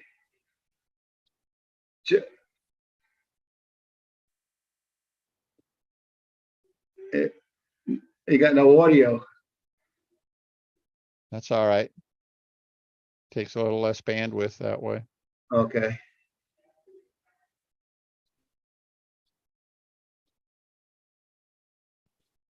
All right, so we're getting a red line tracing of a level flight that isn't quite level, right? Right.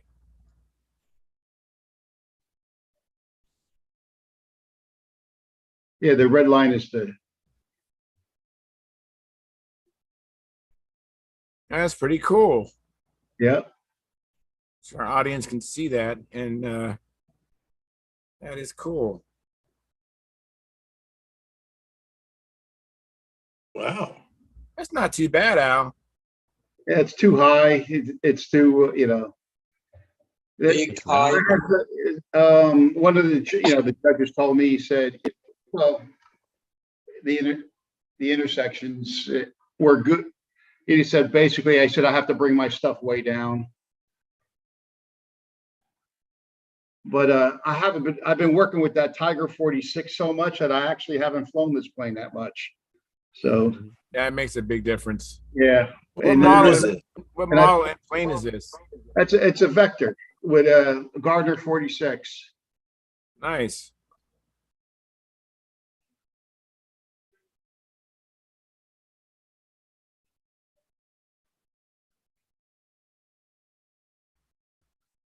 Like, if you watch the experts do it, it's almost, dead on. Yeah, but your first Actually, loop, right One side of up the and first things I remember, look. I saw one of Bob Hunt's flights on it and he was shocked, he was Yeah. shocked at how far off he was. Yeah. He didn't. Yeah, I saw that video, Yeah. or I saw a video of Bob Hunt with the Yeah. tracing, and I was surprised too. I think I sneezed there. I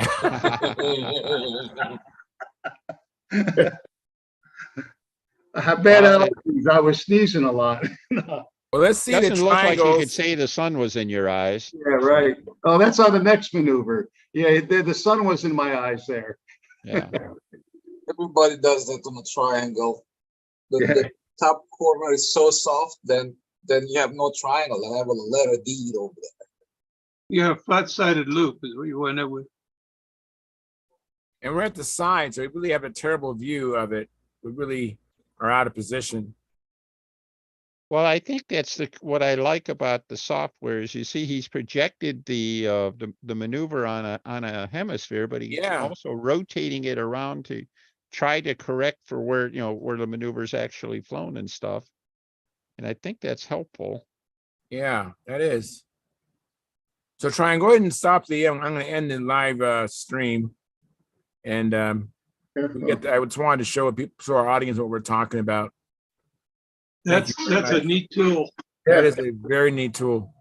I want to encourage everybody to, it's Friday, maybe you have a chance to do some flying or building this weekend and come back and share it with us next Monday. Thank you for tuning in. And so I want to just wish you fair winds.